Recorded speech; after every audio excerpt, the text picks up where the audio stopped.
El de hoy es el último capítulo grabado en directo de la temporada y es distinto de los habituales. No es una entrevista, sino que intentamos tener una charla a tres sobre aprendizaje entre Sergio San Juan, Javier González Recuenco y servidor. A Sergio muchos lo conoceréis porque, a pesar de su insultante juventud, tiene ya a sus espaldas varios proyectos de divulgación. Sergio es además el encargado de que cada jueves recibáis una dosis extra de curiosidad compulsiva con la newsletter de Kaizen, entre otro montón de cosas con las que me ayuda en el podcast. Y bueno, además Sergio fue el causante de que nos juntáramos a charlar, porque acaba de publicar un libro muy recomendable llamado Aprendizaje Infinito, que es también el nombre de su también muy recomendable newsletter. Y a Javi, seguro que muchos lo conocéis de su presencia en redes o de sus podcasts, entre otros, el que comparte conmigo y con nuestra imprescindible Cristina Carrascosa, llamado Nada que Ganar.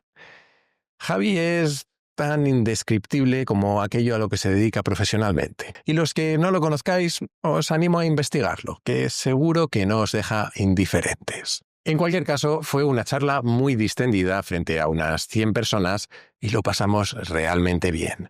Pero también fue una grabación bastante accidentada.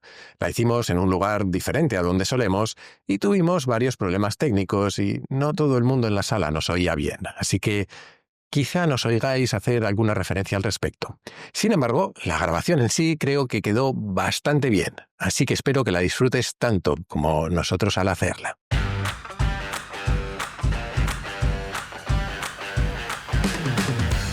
Soy Jaime Rodríguez de Santiago y esto es Kaizen, el podcast para mentes inquietas en el que te acerco a personas, a ideas y a técnicas fascinantes de las que aprender cada día.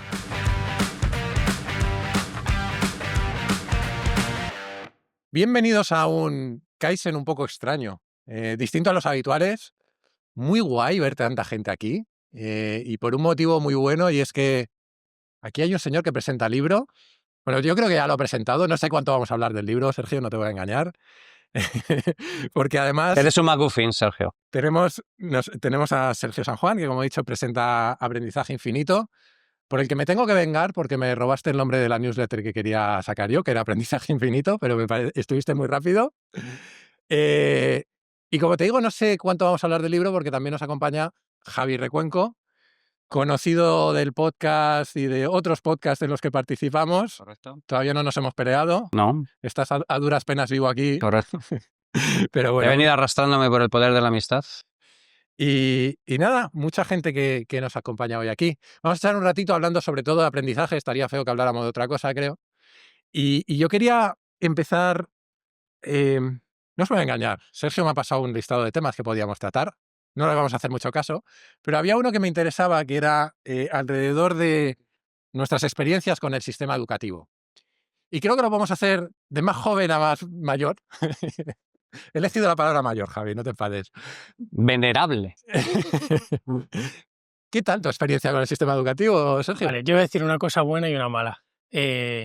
La buena, que he tenido dos profesoras increíbles, profesoras particulares, una de lengua y una de filosofía, y que me han marcado mucho porque al final como que me han contagiado un poco la pasión por ciertos temas.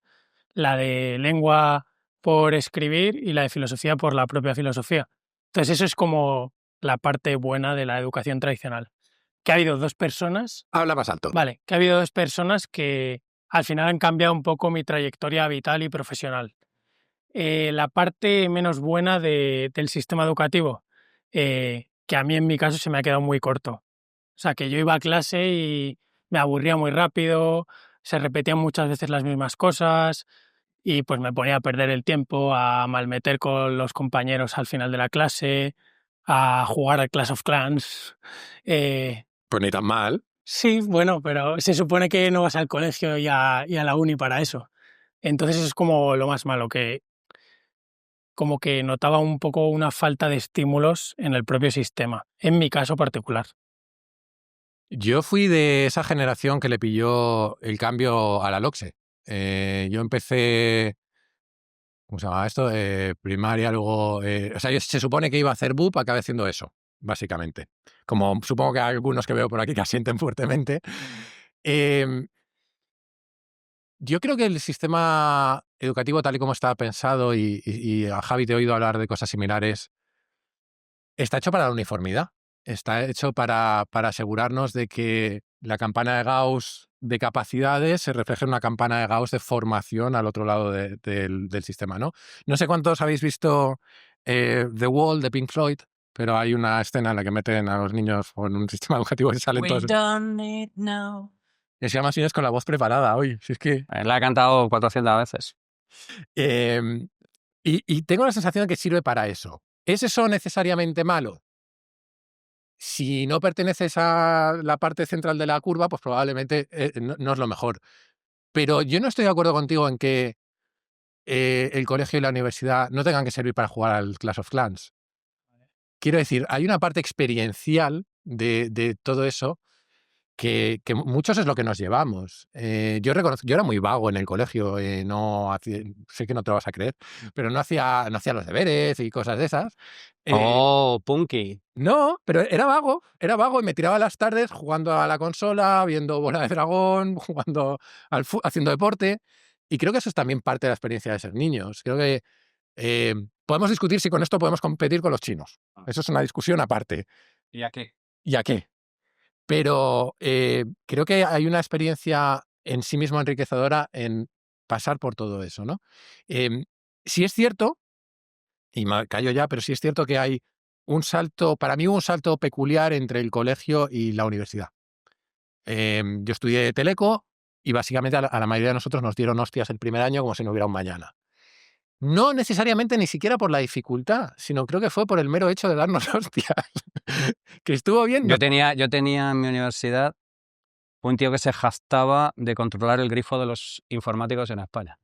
Tal cual. O sea, tú ya sabías que se había tenido una infancia dura, le habían dado de hostias, no se había comido una rosca y volcaba toda su frustración en la gente que le llegaba. Y esto va a sonar a síndrome de Estocolmo, probablemente, pero no me parece del todo mal. En mi propia experiencia, creo que a muchos nos curtió, nos vino bien cierta hormesis, cierta exposición al sufrimiento, cierta exposición a los que veníamos siendo vagos y aprobando, oye, que a lo mejor si vagueas demasiado no pruebas. Ese tipo de cosas. Claro, el equilibrio es lo difícil. El equilibrio y no cargarte a gente por el camino creo que es lo Ese es el difícil. problema, además del proceso de aprendizaje, que la gente no es consciente de que es una mezcla entre capacidad de asimilación y capacidad de repetición controlada, asunción e integración, que es, luego hablaremos de inteligencia artificial, pero es lo que vamos al corazón de la tormenta. ¿Qué tal tu experiencia con el sistema educativo, Javi? Pues maravilloso, porque menos violarme yo creo que hicieron todo lo demás. Entonces, no, a ver, yo es que no puedo, a pesar de que de las malas lenguas que asociarán mi experiencia educativa con la leche en polvo y el queso americano, como en la canción de Topo, yo soy de los 70, entonces soy de Boop, Coe, todo este tipo de cosas. Y claro, mi experiencia es que fue bastante inusual. No puedo sacar conclusiones generales. Primero, por lo que hablamos de la curva, luego porque yo me comí un bullying de puta madre, luego porque en los últimos años me volví, si esto iba de ser hijo de puta, yo iba a ser el mejor, y luego ya cuando llegué a la universidad ya me di cuenta que no tenía que impresionar a nadie, entonces redescubrí el placer de aprender cosas. Entonces, yo creo que sería también injusto decir que no tiene sentido, que no hay... O sea, muchas veces medimos por cómo de adecuado era el sistema educativo para gente excepcional. Y para eso siempre va a estar... si viste las charlas que daba Cantizano en YouTube y cosas por el estilo, su experiencia en el sistema educativo y cosas por el estilo. Yo es que personalmente creo que no está hecho para gente que tiene algún tipo de particularidad. Y no tiene por qué estarlo. Ni tiene por qué estarlo, efectivamente. Entonces, en resumen, yo cuando salí de allí juré que le iba a pegar fuego a aquello y 25 años después, cuando me llamó el cura para la celebración del 25 aniversario, por razones que desconozco como parte de la gente organizadora, pues me puse con todos a montarlo y todos fueron buenos recuerdos y este tipo de cosas. O sea, uno termina haciendo paces con su pasado, porque cuando te ocurren las cosas no entiendes por qué, pero luego el tiempo le va dando un poco de perspectiva. Entonces yo lo que no sé sí esa hormesis que es necesaria, porque yo creo que parte del proceso de aprendizaje pasa por la espalda propia y el procesado de este tipo de cosas, la hemos ido relajando últimamente, no lo No, sé. sí lo sabes. Bueno, sí, pero te quiero decir que no tengo la sensación de que hemos hecho un mal queriendo hacer un bien, ¿sabes? Y yo creo que la parte del proceso de aprendizaje requiere de un cierto dolor y de un cierto sacrificio.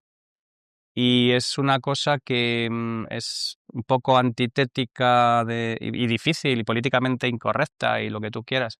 Pero yo creo que es necesario, cuando tienes la suficiente distancia, agradeces esto. Y otra cosa que es muy interesante, que es lo que estaba diciendo Sergio, ¿no? Yo creo que hay muy poca gente que te puede cambiar la vida. Un buen profesor es uno de ellos. Porque cuando tú eres un nido de hormonas, no sabes qué hacer, no sabes a dónde vas, no sabes prácticamente nada, que alguien te diga mira, por aquí hay trufa, yo creo que es absolutamente, o sea, desde aquí a mí me gustaría homenajear a los profesores porque tienen una responsabilidad, les colocamos en unos grados de responsabilidad absolutamente inhumanos, incluso, si me apuras. Es completamente absurdo. Tengo una inteligencia artificial maravillosa que espero que quite todos estos ruidos de fondo. Efectivamente. No, pero mover barriles de cerveza siempre da... ¿Que hablemos más alto? Haremos lo que podamos. Es que no está... No, es un poco complicado esto. Vale, estaba pensando... hay un tema que también traía Sergio, que creo que es interesante, que es alrededor de... Tú lo llamas el mito del autodidacta. La capacidad de aprender por nosotros mismos. Tú hablabas de los profesores y yo creo que les damos una responsabilidad. Joder, yo lo pienso mucho con mi hija y con la guardería. O sea, yo no me atrevería a quedarme con 20 niños que no son míos. O sea, me parece una responsabilidad gigantesca. Además, tú has visto a Schwarzenegger y el tema no suele terminar bien, ¿no? Encima. Esa referencia no sé cuánta gente la va a pillar, Javi. Yo solo hablo con el público boomer. Eso te iba a decir. Pero personalmente, siempre he rehuido de los profesores, no porque no crea que valen, sino porque siempre he intentado buscar mi propia vía de aprendizaje. Y sin embargo, tú me planteabas, entonces te voy a preguntar por qué el mito del autodidacta, aprender como acto social. Vale. A ver, esta idea del autodidacta sale un poco de Eric Hoel, no sé si lo conocéis, neurocientífico, y él se va a los casos extremos. Tiene una serie de artículos que el primero se titula ¿Por qué hemos dejado de hacer Einsteins? Y habla de un poco, pues eso, que Einstein es como una figura que parece que se ha hecho a sí mismo, ¿no? El científico hecho a sí mismo. Y luego cuando te pones a leer su biografía, su vida en detalle, pues había un tal Max Talmud que cuando Einstein tenía 7 años iba a casa de los Einstein a comer con él y estaba hablando con el chaval y le decía, oye, léete a Kant. O sea que además, a ver, no vamos a decir tampoco que cualquiera puede ser Einstein porque no vamos a engañar a nadie. O sea que tenía unas capacidades que no todo el mundo tenía, pero que tampoco es un genio hecho a sí mismo, que hay mucha gente en la sombra que le dio estímulos, que le incentivó, y si te paras a pensarlo también los libros son un poco profesores. O sea, no aprendes de la nada, pero está como esta idea que seduce mucho de gente que lo hace por su cuenta. O sea, se puede aprender más de forma autónoma, leyendo, complementando la formación tradicional, pero que nadie aprende de forma autodidacta como tal, sino que te formas con otros. De ahí lo de la parte social. Esto es un poco... Esta referencia a ser más boomer aún. Y lo mismo la digo mal porque no es de mi generación. Pero no cantaban... Eran duncandulos que cantaban esto de En la sombra mueren genios sin saber... y yo creo que eso es una referencia que tú también has hecho mucho en el ámbito de las altas capacidades, ¿no? La cantidad de gente que pasa por la vida sin que sin saber o sin que otros reconozcan esas capacidades y sin poder desarrollarlas.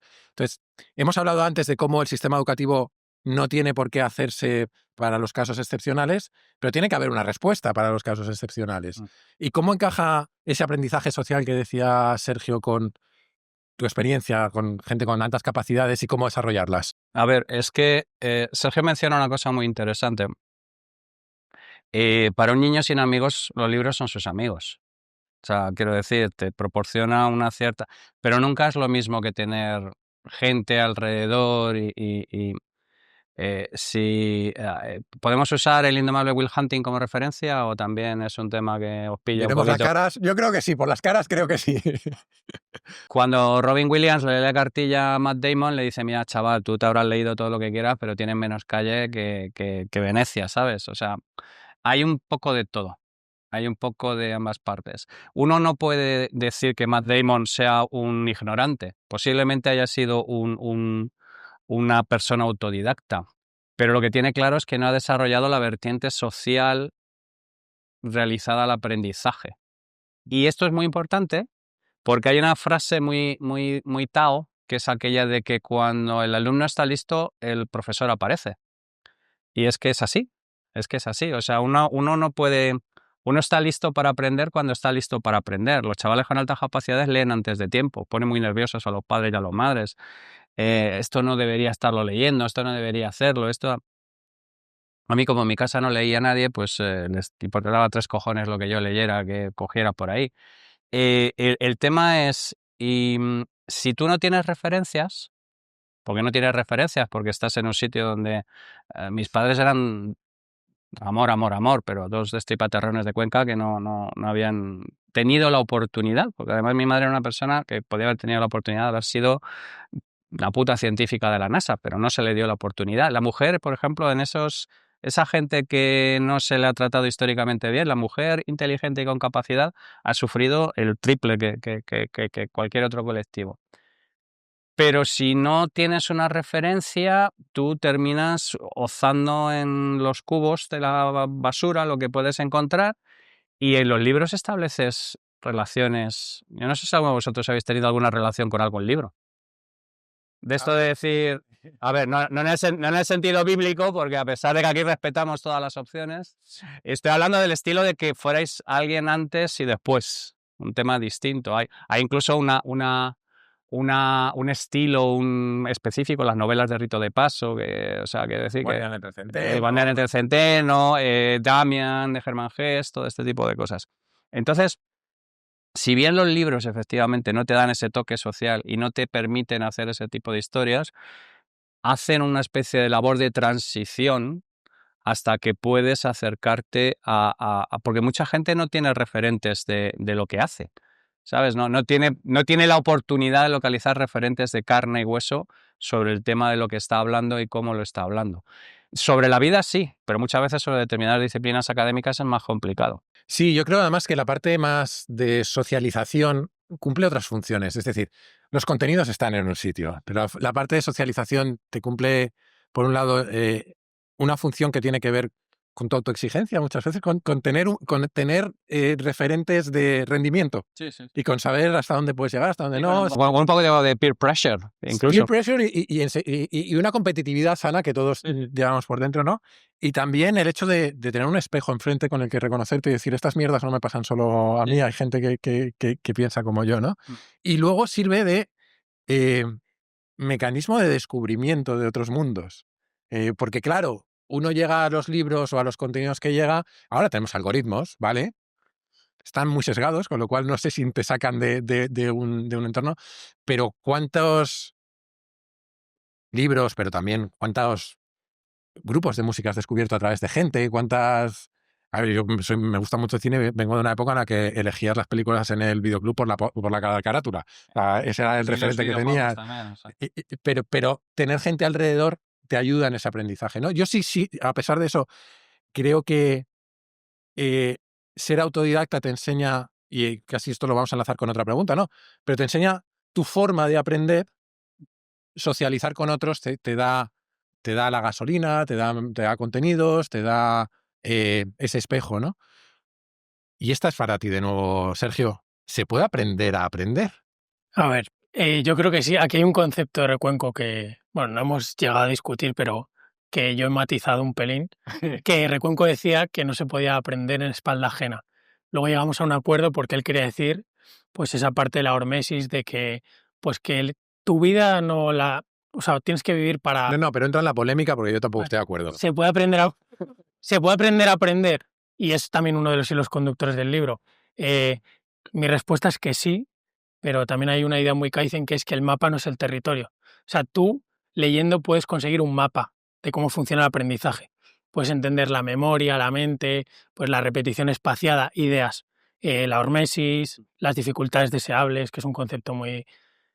Pero luego tienes que aprender y ponerte a aprender y leer libros y procesar las ideas. Entonces, o sea, como que tiene dos lecturas, pero yo creo que sí que se puede aprender a aprender. Si no, es que el libro se desmonta y... ¿Pero a qué le llamas aprender a aprender? A que cuando tú vayas a aprender algo estés mucho mejor preparado porque tengas mejores Es herramientas. decir, a que seas más eficaz en la aprehensión del conocimiento o... Eso es más eficaz y más efectivo, sí. Vale. O sea, que sepas mejor qué es lo que tienes que aprender, lo que decía Recuenco, de tener las referencias, de saber filtrar y de hacerlo mejor. Porque no es que no esté de acuerdo contigo, pero cuando te he oído hablar de no se puede aprender en espalda ajena, obviamente lo sacas de la idea hasta que no se puede escarmentar en espalda ajena, ¿no? Y me gusta más la parte de escarmentar porque creo que aprender, y creo que vamos a estar de acuerdo en realidad, pero creo que aprender muchas veces lo confundimos con adquirir el conocimiento. Y por donde creo que vas tú, y con lo que estoy muy de acuerdo, es que una cosa es tener conocimientos y otra cosa es interiorizarlos y que sean parte de tu experiencia. Los humanos somos animales experienciales que aprendemos a través de lo que nos sucede. Y, y creo que nos habrá pasado a muchos, si haces una relectura de un libro o simplemente piensas en la misma cosa por decimotercera vez en tu vida, de pronto tus experiencias de la vida sirven de catalizadoras para que entiendas las cosas de una manera diferente, ¿no? Entonces, yo sí creo que se puede aprender en espalda ajena desde el punto de vista de que incluso creo que me ha pasado tener familiares o personas cercanas que han cometido errores en la vida y obviamente yo no sé lo que han sufrido, pero sí me sirve de aviso para navegantes. Entonces, creo que hay un margen de aprendizaje hasta ahí. Dicho lo cual, por alusiones, Javi, Vale, desarrolla. vamos a ver. Producto sin duda de vuestra insultante juventud. Habéis tenido... Yo me lo tomo como un piropo eso, Javi. Claro, claro. No lo es. Habéis tenido un ataque de literalidad. Yo hay otro concepto del que no he hablado mucho, pero es un poco de la... Los imbéciles literales. No, exacto, sí. No, de la adherencia. Un aprendizaje tiene una capacidad de adherencia que depende muy mucho de cómo a fuego te lo hayas pasado, ¿vale? Y hay es un poco como la carne, ¿vale? Está poco hecha, está hecha y está muy hecha. Cuando el aprendizaje ha sido traumático, lo que te queda es una cicatriz y lo que te queda es un trauma, con lo cual jamás en la puta vida vas a evaluar de manera objetiva qué es lo que está pasando.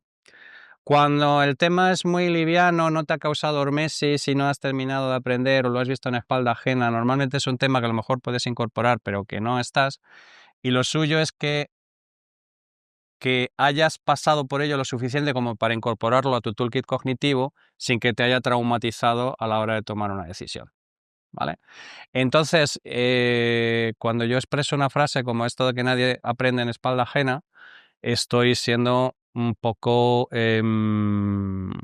casi performativo, en términos de hacer ver que, oye chavales, daros una vuelta y como dice Robin Williams, dais una vueltecita, folláis un poco, que os dé un poco el aire y salid del puto libro que os tiene que dar un poco de... Porque además es que luego si no, no puedes... Y yo os lo digo como niño gafotas que no he sido capaz de tener relación social efectiva hasta bastante tarde. Pero este es un claro caso de que nos está separando la semántica porque estamos básicamente de acuerdo. Y que algo de polémica hay que generar porque si no, Sí, no hay sí, nada sí, que debatir, sí, Javi. sí, pero siempre los dos niñatos contra el señor mayor, siempre. Si Esta te es la encanta, movida. si te encanta. Sí, sí, pero Y- luego os hacéis daño y... Bueno, es para aprender. Hormesis. Sugería a Sergio que habláramos, y voy a empezar por ti por cambiar un poco el orden, que habláramos de que aprender sí ocupa lugar. Esto lo ha puesto él, yo no sé si estoy tan de acuerdo. Sí, es perfecto. Sí ocupa lugar. Coste de oportunidad y economía de la atención. ¿Cómo? Bueno, yo sí sé cómo lo has hecho, pero ¿cómo resuelves tú esa necesidad de tiempo finito? No sé si curiosidad infinita, pero sospecho que Sí, cercana a... sí, sí. Yonquismo. A ver, vamos a ver. El saber ocupa lugar y de eso te das cuenta cuando tienes que hacer una mudanza y viene un camión a la puerta de tu casa solo para tus libros, bajo la mirada reprobadora de tu mujer. Con razón. Con razón. Bueno, de partida de ahora es que no, o sea, me dicen ni este libro físico más, todo a Kindle.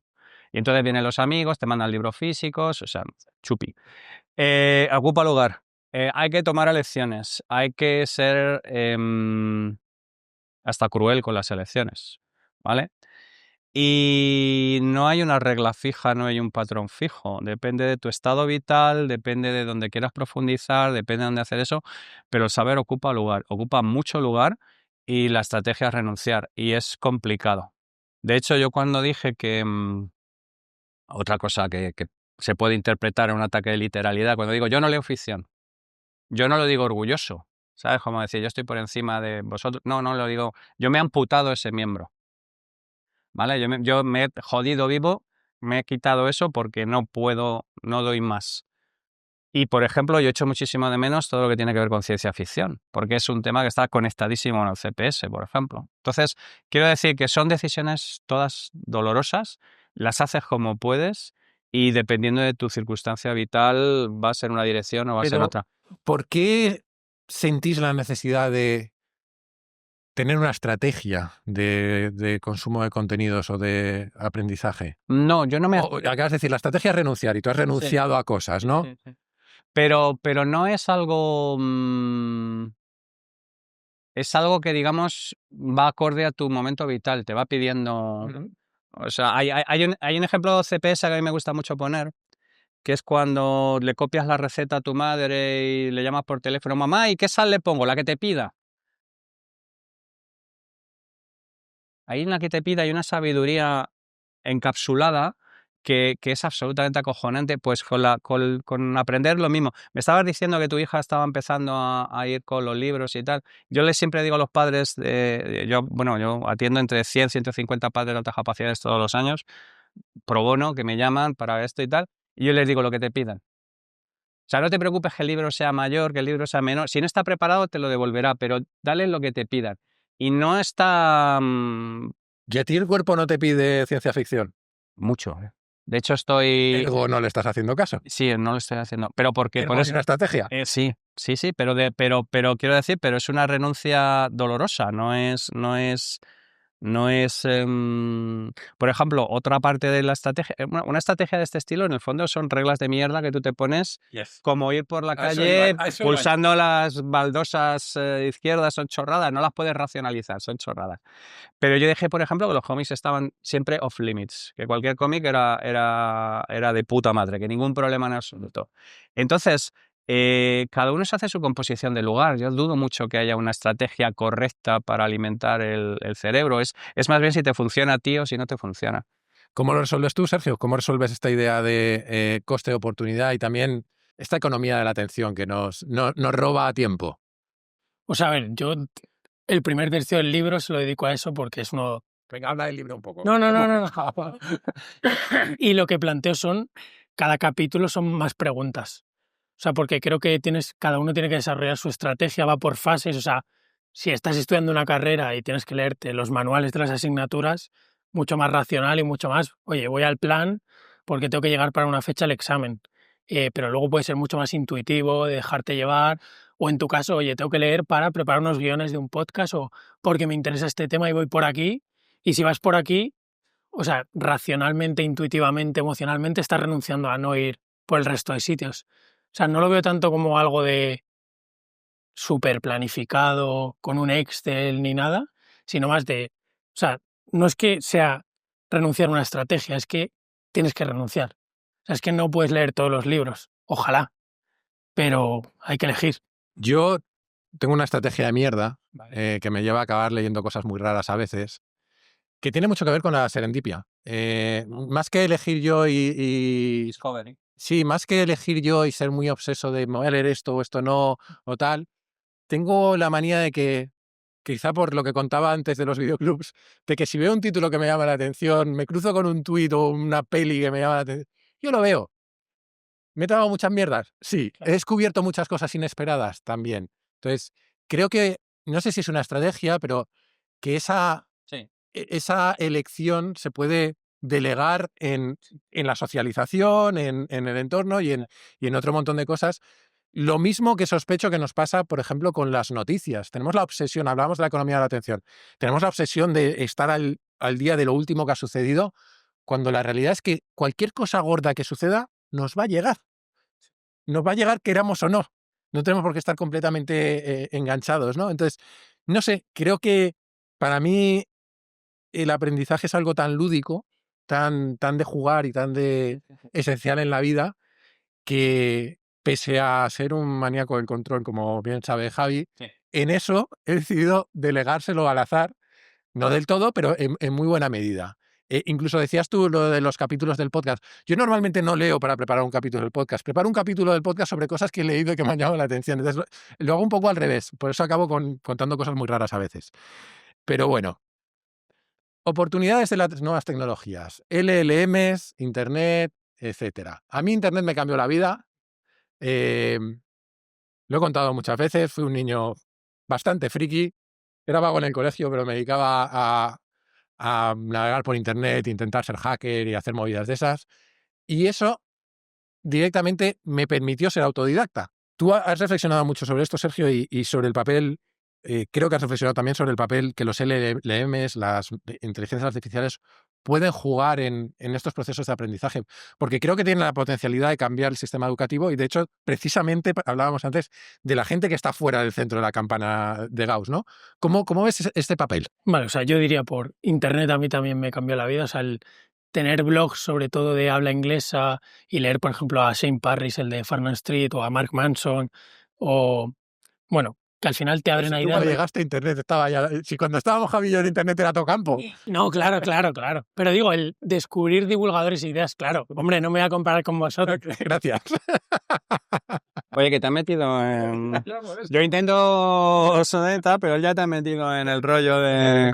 No, y también, o sea, pues si buscas un poco, puedes conseguir casi cualquier libro, hay conversaciones súper interesantes, o sea que al final es una mina de conocimiento y de ideas. Y luego el LLM, al menos como lo uso yo ahora, lo veo como una pared contra la que rebotar ideas.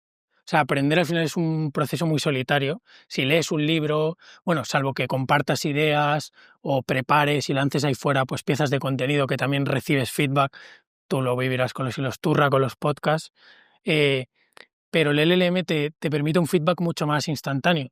No siempre es útil, a veces te dice chorradas, a veces alucina, pero tienes una pared contra la que chocar ideas. Que eso yo hasta ahora no lo había visto. Y luego ahí, por ejemplo, la de Google, esta de Notebook LM, está muy bien para hacerle preguntas concretas de una fuente de, oye, no me acuerdo de esto en concreto y es más fiel a la fuente, te la cita. O sea, hay muchos modelos, pero ChatGPT, que es el más conocido, yo lo utilizo mucho para pelotear. O sea, para como una pared contra la que tirar la pelota y ver cómo me la devuelve.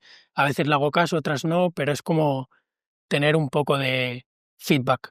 No siempre bueno, pero... Yo reconozco, y quizás es porque realmente empiezo a estar en el grupo Javi, me estoy haciendo mayor, Vale. pero reconozco, y que no sé si es un tema generacional,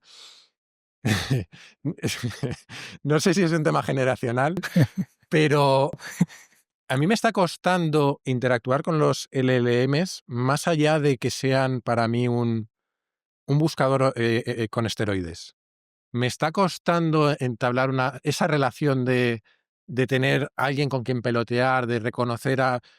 Me sirve muy bien para pelotear mis propias ideas, para profundizar en ellas, etcétera, pero me está costando dar ese paso. Entonces, estoy seguro de que, y además estoy seguro de que hay un aspecto generacional en eso y que la gente que empieza a estudiar ahora, la relación que va a tener con los LLMs es muy distinta a la que tengo yo. Pero yo creo que tengo un marco mental que espero transformar, pero que todavía está muy anclado en formas de trabajar que vienen de antes. No te voy a preguntar por eso, Javi, pero ¿qué aspecto o cómo ves tú este encaje tanto en tu vida? Porque no decía de coña que cuando tú y yo, tú más que yo, ahora en serio, Internet era todo campo, pero creo que sí viviste esa revolución, ese cambio de cómo Internet nos, odio esta palabra, nos empodera para aprender, y cómo estás viviendo y ves el encaje de los LLMs en el sistema educativo, todas estas piececitas que hemos tocado. A ver, yo estoy seriamente preocupado por varias razones. O sea, yo tengo una excelente relación, me pasa como a ti. O sea, yo no lo incorporo a una conversación, sino básicamente es, pues como decía Tu Antonio... becario. Sí, como decía Antonio Escotado, es toda la biblioteca de la LEF de Borges ahí a tu entera disposición. El problema fundamental es que, siguiendo con mi tesis de lo marcado, Si habéis leído a Stan Molick, si habéis leído a todo este tipo de... Cointelligence, habéis leído todo este tipo de historias, hay un problema y es que lo está usando el 70% de todos los K-12, que eso es primaria y secundaria en Estados Unidos todos los días. Es indetectable, es ingestionable, se están disrumpiendo los procesos de aprendizaje. Yo también en Nada que Ganar recomendé un libro que es de Skill Code, que no sé si os lo habéis leído y tal, pero es básicamente cómo se están disrumpiendo los procesos de aprendizaje en todas partes porque la gente no está sufriendo la hormesis y por lo tanto no se les está quedando el tema en el grado de cocción que tiene que estar para incorporarlos a su toolkit cognitivo. Si tú vas pasando exámenes y no te van quedando unas ciertas marcas sobre cómo tiene que funcionar el asunto, pues tenemos un problema. Muy bien. Bueno, ahora empieza... Repetimos desde el principio. Repetimos desde el principio, venga. Bueno, en resumen, eso, podemos empezar. Buenas tardes. Esto es Nada que Ganar por la tarde. No, en serio, yo estoy bastante preocupado porque no tenemos ni idea de lo que nos vamos a enfrentar. O sea, tenemos algo que ha sido un deployment masivo en miles de millones de personas, que altera severamente los procesos de fijación del aprendizaje y que no tenemos ni idea si, por ejemplo, hemos entregado una generación entera a los leones. Entonces, claro, una cosa es que nos llegue a ti o a mí, que ya somos gente con una cierta serie de marcas acumuladas y unas ciertas mecánicas y cosas por el estilo, y otra cosa es que haya un montón de gente que se esté incorporando al asunto. Hay un par de artículos que me he estado leyendo con gente llegando a universidades de la Ivy League con problemas básicos de comprensión lectora y con problemas básicos de un montón de cosas. Entonces, yo soy totalmente anti-tecnocenizo, pero es que conozco al ser humano y ya me jode porque dedica un montón de tiempo a conocer al ser humano. Y en lugar de utilizar Internet para la biblioteca de Borges, lo hemos utilizado para ver vídeos de repostería y de cualquier tipo de mierdas que os podáis imaginar. He sufrido, por un momento he sufrido. Estaba a punto, estaba a punto. Sacas el sojas que hay en mí, ¿eh? Pero yo estoy preocupado. Yo estoy preocupado sobre todo porque es algo desconocido. No sabemos hasta qué punto se van a alterar los procesos de aprendizaje. Y yo creo que es imparable. O sea, otra cosa, no te puedes poner ludita, ni te puedes poner en plan yihad butleriana, ni eliminar este tipo de cosas, porque es que tenemos un arma nuclear en la palma de las manos.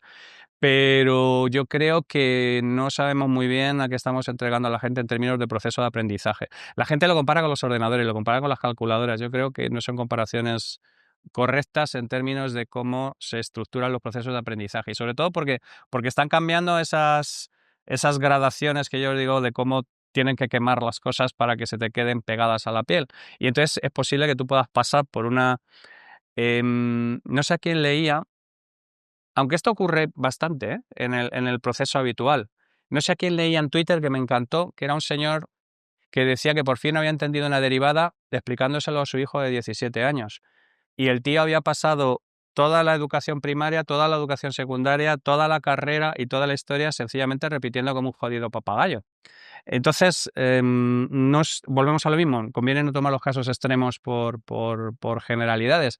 Pero yo creo que nos estamos enfrentando a un escenario del que nadie sabe qué es lo que va a salir sobre los procesos de consolidación de aprendizaje. Y es posible incluso que creemos una generación perdida. Aparte de que por un momento esa referencia va a ser más boomer también, he temido Two Girls, One Cup, cuando has empezado a hablar de lo que la gente ve en Internet. Un clásico, a la altura de Ciudadano Kane, a la altura de cosas, coñas aparte. Yo hice Roque 3, o sea... Sobre lo que tú decías, yo tengo dos ideas pugnando en la cabeza. Una, no soy capaz de recordar el nombre del humorista argentino que dice que la gente no quiere leer, quiere haber leído. Fontana Rosa. Creo que no. No, creo que tampoco. Creo que tampoco es mi ley. Dolina. Sí, alguien ha encantado bingo. Dolina, gracias. Y creo que hay un efecto similar con las inteligencias artificiales de la apariencia de conocer algo y de aplicar algo que no conocemos, ¿no? Yo llamo la hojarasca intelectual, el teatro de la erudición. Pero a la vez tengo la otra idea que en mi cabeza pugna con esto, es la intuición que tengo de que los seres humanos estamos hechos para aprender de una forma u otra y que simplemente nos recableamos, ¿no? Recuerdo que precisamente en esos inicios de Internet había bastante discusión alrededor de la idea de si el hecho de que existieran hiperenlaces iban a hacer que la gente dejara de aprender bien, porque iban a romper su flujo de lectura para saltar a un tema y de ahí a otro y de ahí a otro, y que no íbamos a... Y creo que nuestros cerebros se adaptan. Entonces, mi duda es qué tipo de aprendizaje, que es por un poco por donde tú vas, qué tipo de aprendizaje va a generar esta interacción con LLMs. Porque tampoco nos volvamos locos. Justo estos días me estoy leyendo, que no me lo había leído, El infinito en un junco, y tenemos una larguísima historia de oralidad sin textos. Y la gente aprendía de manera oral. Entonces, tampoco necesariamente es imposible. ¿Cómo se trasladan, y ahí sí tengo mis dudas, cómo se trasladan aspectos que inventamos después de la oralidad, por ejemplo, las derivadas, a un aprendizaje con LLMs si no te peleas con la derivada? Personalmente, quizá por casi boomer, me parece imposible. Pero lo mismo, simplemente no tengo la capacidad de imaginarlo, ¿no? Y esa es un poco la tensión que yo tengo. Y hablando de estas aproximaciones al aprendizaje, una idea que tú querías explorar que me parece muy interesante es cómo nuestra mentalidad, nuestras expectativas, nuestro estrés impacta en lo que aprendemos. ¿Qué has aprendido tú sobre cómo nos impactan estas cosas? Vale, ¿se escucha?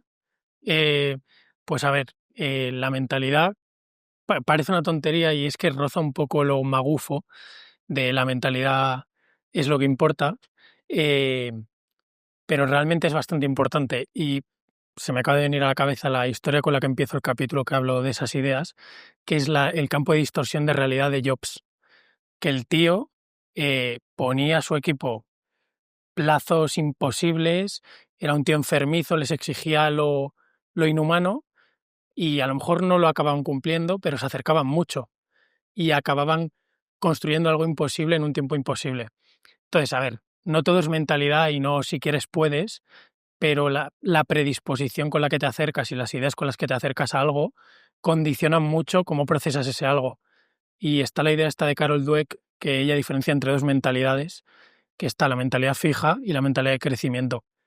Y es una idea muy simple, que es, vale, ¿tú crees que tus capacidades son inamovibles y que dentro de 2 años vas a seguir igual? ¿O crees que realmente puedes aprender?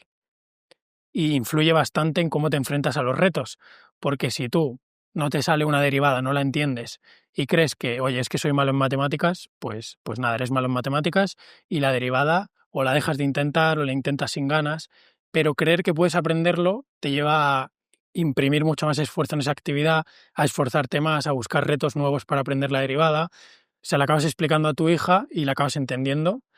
Entonces es una idea muy sencilla de, vale, ¿con qué ideas me acerco yo al aprendizaje? Y de nuevo, no es querer es poder, pero sí que es decir, vale, puedo aprender, mi cerebro es plástico y influye y condiciona mucho.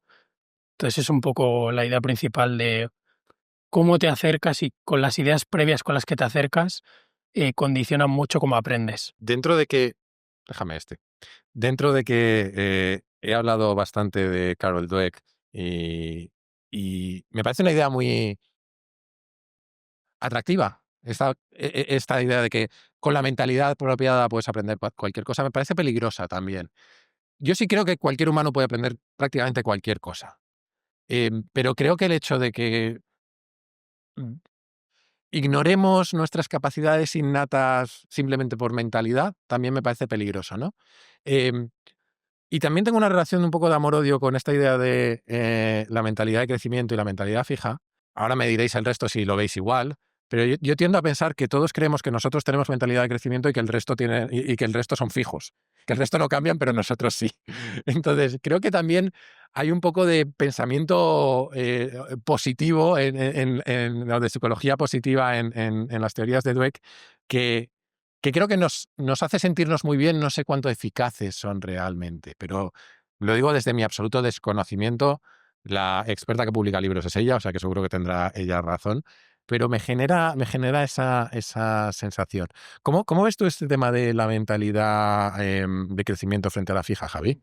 Bueno, yo personalmente que el problema aquí es el de siempre, ¿no? La sinezo, que en todo por la parte. Yo tengo la sensación de que no todo el mundo tiene una mentalidad de crecimiento perpetua ni tiene una mentalidad fija perpetua. sea, sobre determinadas cosas las tiene cristalizadas y es completamente inmovilista, sobre determinadas cosas está más abierto a reflejar ese tipo de cosas. Y yo esto lo he llevado al extremo. En una charla con Agustín Cuenca yo le decía que hay ocasiones en que la inteligencia es un sentimiento. O sea, quiero decir, hay veces que te sientes más inteligente que otras. Y esto no es un tema de delusion, porque además Rumelt dice siempre que una estrategia de mierda se intenta combatir con las 3D, con Desire, Determination y no me acuerdo qué es la otra D, Drive. ¿Vale? La O sea auténtica salud. eso es la auténtica salud, que tú tienes una puta mierda de estrategia, pero como vas a empujar más que nadie, pues lo vas a sacar adelante. A ver, el campo de alteración de la realidad de Jobs era cierto. También era cierto que quemaba a los ingenieros como si fueran antorchas en un montón de sitios y que el problema de la realidad es que la puedes ignorar durante un tiempo, pero luego generalmente te vuelve a cornear. Lo que sí es verdad es que nosotros nos solemos autolimitar por razones que desconozco sobre las posibilidades reales que tenemos a la hora de aprender una cosa o de hacer una cosa nueva o de salir, porque tenemos aquí metido desde hace 50.000 años una serie de limitadores que eran utilísimos cuando estábamos rodeados de depredadores, ¿no? Oye, no vayas a hacer mucho gilipollas, que igual terminas entre los dientes de un tigre de dientes de sable o cualquier cosa, pero que ahora muchas veces nos limitan. Entonces el problema es que volvemos a lo siempre, el in media virtus. Si te vas muy a la derecha, caes en la filosofía Mr. Wonderful y todo este tipo de cosas que comentabas. Si te vas a la izquierda es totalmente capacitista y en el fondo terminas diciéndole a la gente que no tiene capacidad de reinventarse, cosa que yo personalmente creo que es completamente absurdo. Porque además decías tú que la inteligencia, hablabas un poco de la inteligencia, de cómo nos sentimos inteligentes, ¿no? De que es un sentimiento. Es que la inteligencia, y esto lo sabes tú mejor que yo, es difícil de medir. Nos hemos quedado con el IQ como medidor básico, pero deja un montón de cosas detrás. Si tú pillas el IQ de Jobs, precisamente, Sí. tenía un IQ muy alto. Mm. Y el tío se tiró 9 meses tratándose un cáncer bebiendo zumitos de fruta. Quiero decir, hay veces Sí, que, pero es que yo estoy harto de decir que puedes tener un IQ estratosférico y ser subnormal de vago. como fue el caso. Bueno, en este caso particular. Pero Taleb es otro por el estilo. O sea, quiero decir, hay un montón de... la gente no sé si conoce la historia de Kurt Gödel. Kurt Gödel es el tío que inventa pues, los conjuntos infinitos, o sea, un auténtico patrón de las matemáticas. Kurt Gödel se negaba a ser alimentado por nadie que no fuera su mujer. Su mujer se rompe el brazo, se tira 6 meses en el hospital y Gödel se muere de inanición. ¿Vale? O sea, te quiero decir que es que la inteligencia además es multidimensional. Volvemos a lo mismo de lo que estábamos hablando antes. Tú puedes ser un absoluto genio en un tema específico. La matriz de compra de pescado tiene que ver con eso. Es decir, no tenemos por qué pensar que la gente son esferas, o sea, muestran su inteligencia de una manera esférica. Es una cosa como bastante más irregular. Y vamos a uno de mis temas preferidos que también sugería Sergio, que es cómo escapar del dilema entre ser generalistas y ser especialistas. Yo me defino como generalista, con lo cual no sé si he escapado del dilema o simplemente he hecho trampa y he dicho no me enfrento a él. Pero no sé hasta qué punto es un dilema real. Te dejo elaborarlo y que nos cuentes un poco tus ideas y luego reflexionamos un poco sobre si realmente tenemos que elegir. Vale. Además, has hablado hace poco en Kaizen, bueno, yo leo los guiones un poco antes, así que a lo mejor no ha salido todavía, sobre el encuadre. Sí, no sé si ha salido. Pues creo que nos acercamos precisamente a esto como un dilema de, oye, yo voy a elegir si me especializo o si soy un generalista, creo una T, un peine, lo que sea. Y en uno de los capítulos del libro lo que digo es darle la vuelta y decir, vale, ¿por qué vas a dejar que las disciplinas que tienen sentido porque el conocimiento es infinito y tiene sentido categorizarlo y romperlo en partes para acercarnos a ello? O sea, es algo que tiene sentido, pero que no dejan de ser un poco arbitrarias el, vale, hasta aquí física y empieza la biología, o al revés. Entonces yo lo que digo es, vale, busca otro tipo de guía para elegir qué aprender y lo que replanteo es, vale, no sigas disciplinas, deja que el problema al que te estás enfrentando, que puede ser un problema profesional o personal, defina aquello que tienes que aprender y busca en diferentes disciplinas. O sea, las disciplinas son lugares excelentes para mí donde buscar, pero no te definas como un físico, un biólogo o incluso un generalista. sino más de, vale, yo ahora mismo estoy resolviendo estos problemas. Joder, te he dado... Yo ahora mismo estoy resolviendo estos problemas y para resolver estos problemas tengo que aprender esto, o de una disciplina que incluso ni se ha creado todavía. Recuenco habla mucho de la liminalidad, ¿no? Porque está entre dos disciplinas y no se ha creado todavía. Entonces, como no conozco esa disciplina, ya no la busco. No, a lo mejor el problema te lleva a nuevas ideas o a nuevas conexiones que ni existen. No sé cómo lo veis, si tiene lógica o me he fumado algo. Yo voy a ser malvado simplemente. Acabas de definir el generalismo, creo, pero voy a ser malvado. El generalismo franco. A ver, vamos a ver. Esa ha sido flojita, Javi. Sí, pero bueno, Badumtas y todo este tipo de cosas. A ver, es que hay una cosa que ha dicho Sergio que es completamente cierta, que es tu elección, si es que te puedes permitir una elección, tiene que ser intencional, como decía Doc Ono, que tiene que ser la creatividad, ¿vale? Yo soy CPS, yo tengo que ser generalista, por cojones, porque la propia disciplina lo exige y para entrar en zonas nuevas, pues tienes que participar de la liminalidad. Pero si tú has decidido convertirte en el mayor especialista en un tema específico, está bien siempre que el tema encaje dentro de una estrategia específica. O sea, es que moverlo en términos de bien o de mal, yo creo que no es correcto. Yo personalmente creo que venimos de 200 años de Taylorismo, donde se ha sobrepremiado al especialista. El especialista ha recibido una atención y una recompensa desproporcionada para lo que aporta. Y esto ocurre incluso en el entorno académico, ¿vale? Un catedrático es una persona que sabe una cantidad absolutamente tremenda sobre un tema completamente específico. Pero que ahora vienen tiempos de incertidumbre y los tiempos de incertidumbre llevan al CPS y el CPS lleva a la generalidad. Entonces, yo personalmente creo que ahora mismo hay más recorrido que explorar en el generalista que en el especialista, pero no hay una elección buena o mala, sino adecuada a tu propio contexto. Y de hecho, yo creo que puedes pasar por varias fases, porque claro, yo he llegado al CPS y al generalismo después de haber sido especialista en varias cosas distintas, que he ido incorporando luego al toolkit que me ha permitido ser mejor generalista. O sea que no es una línea recta, es más bien una especie de trayectoria curva que puede ser realmente zigzagueante. O sea, justo era por ahí por lo que iba, que no es tanto la elección de si soy un generalista o si me especializo, sino de, oye, que depende del contexto, que no es, pues sé de muchas cosas o sé de solo una, sino de, vale, ¿a qué problemas me estoy enfrentando? O sea, era como darle un poco la vuelta al problema y que a lo mejor te tienes que especializar y ser el mayor experto en un tema para resolver un problema complejo de una empresa de vinos y de repente eres un experto en vinos durante 2 años, pero porque el problema te ha exigido eso. O sea, era como buscar otro criterio más útil. Quizá es que yo tengo una mentalidad fija, pero creo que la naturaleza también determina mucho, la naturaleza que tenemos. Sí, es cuadriculado, quizá. No, lo digo en serio. Creo que hay... Claro, estamos hablando aquí tres que tenemos una naturaleza muy determinada de curiosidad y de exploración amplia. Creo que hay gente que disfruta realmente profundizando hasta la corteza más profunda de la Tierra, hasta la capa más profunda de la Tierra, sobre un tema muy pequeño.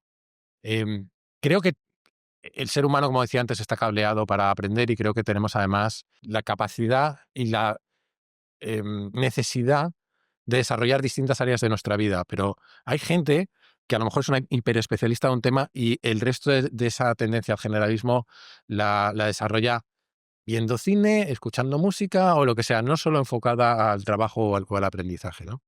Nos vamos acercando al final y os voy a pedir algo que no hemos pactado antes, con lo cual os voy a poner un pequeño brete. Debería ser fácil.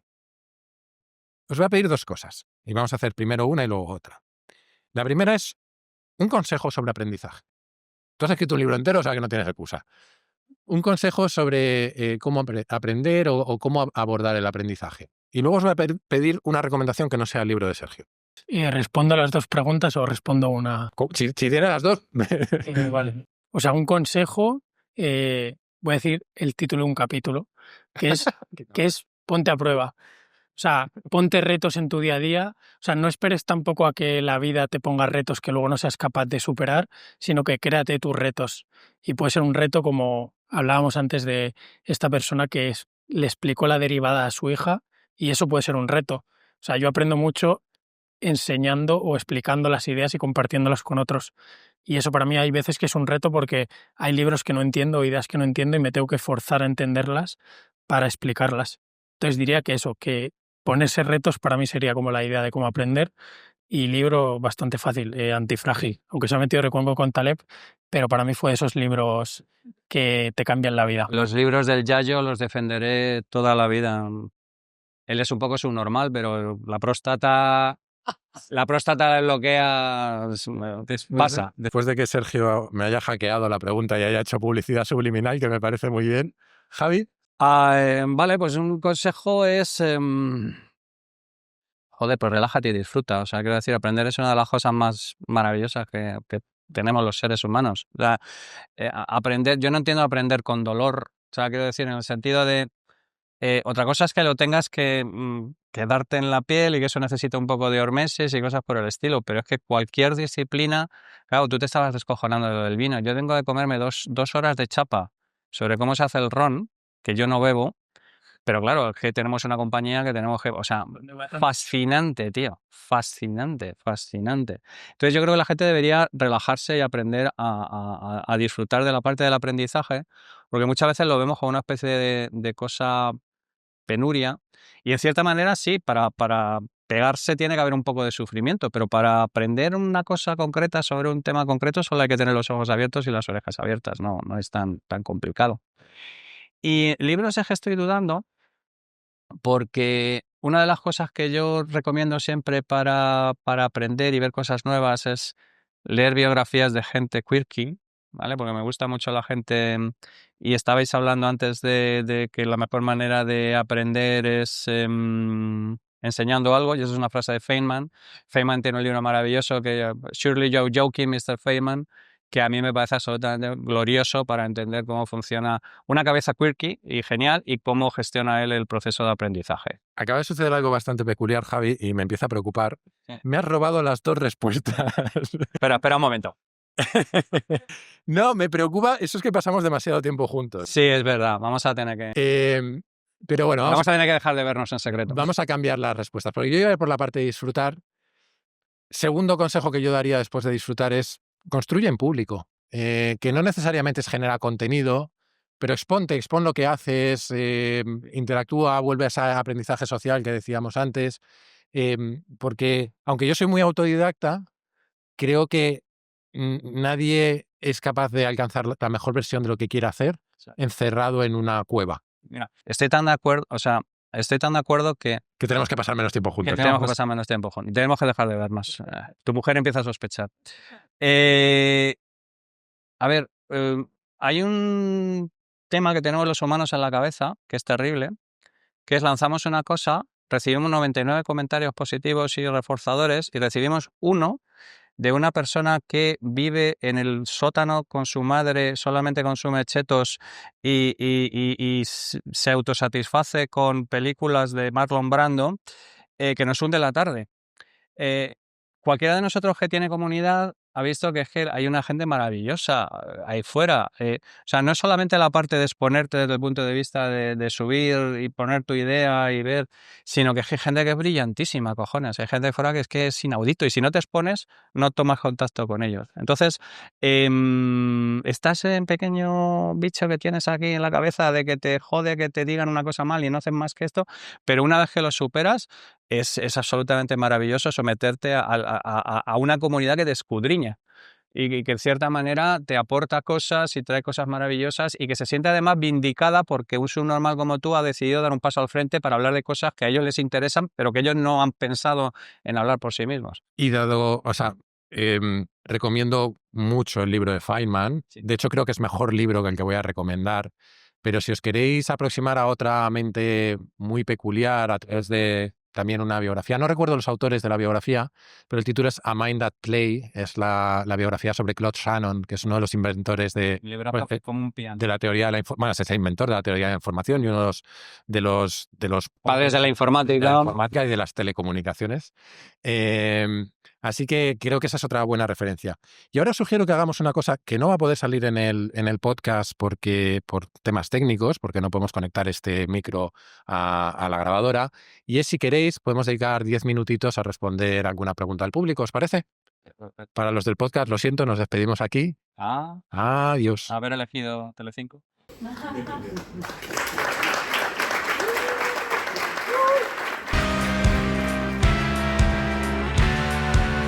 Y hasta aquí el capítulo de esta semana. Kaizen y yo volveremos la que viene, pero como siempre te animo a suscribirte y recomendar el podcast allá donde lo escuches o veas, pero especialmente a tus amigos, que creo que es la mejor forma de que siga creciendo.